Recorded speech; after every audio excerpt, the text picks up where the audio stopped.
It is the Super Bowl of weather. Bring out the bicycles and springtime toys! All hail Groundhog supremacy! On the second day of February each year, the groundhog gets its moment, especially this little guy. Ladies and gentlemen, Punxsutawney Phil! He's the world's most famous groundhog, and he makes his prediction of when winter will end every year in front of thousands of fans at a big party in Punxsutawney, Pennsylvania. Phil makes his guess based on whether he sees his shadow.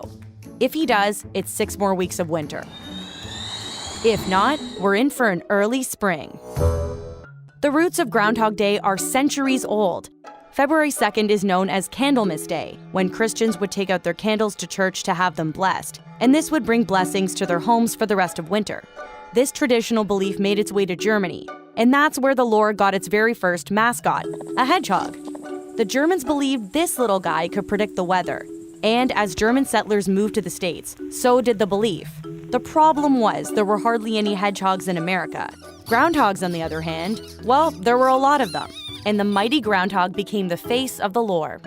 The first official Groundhog Day celebration was in 1887, and it eventually turned into a whole thing.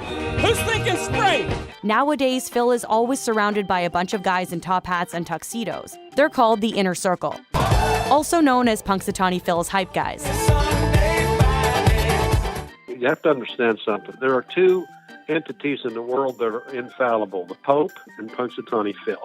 Phil will tell his prediction to the president of the Inner Circle, who is supposedly the only person who understands Phil's language, called Groundhogese. This is more of a body language. He might communicate with just a little wink. The vice president then pulls out one of 2 scrolls, each with a different prediction, and tells everyone the news. There is no shadow of me, a beautiful spring it shall be!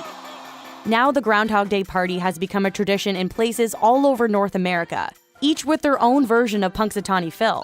There's Staten Island Chuck, Buckeye Chuck, Jimmy the Groundhog, Dunkirk Dave, and in Canada, there's Wired and Willie, Shubenacadie Sam, and Balzac Billy. So how often are groundhogs right anyway? Phil's track record is actually pretty terrible.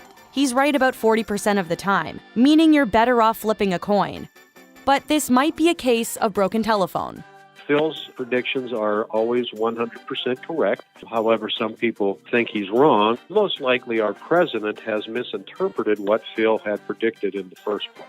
Whatever the case may be, people are just hoping to hear some good news. Everybody's looking for some way to alleviate that feeling of being miserable all the time, and Groundhog Day does that for us.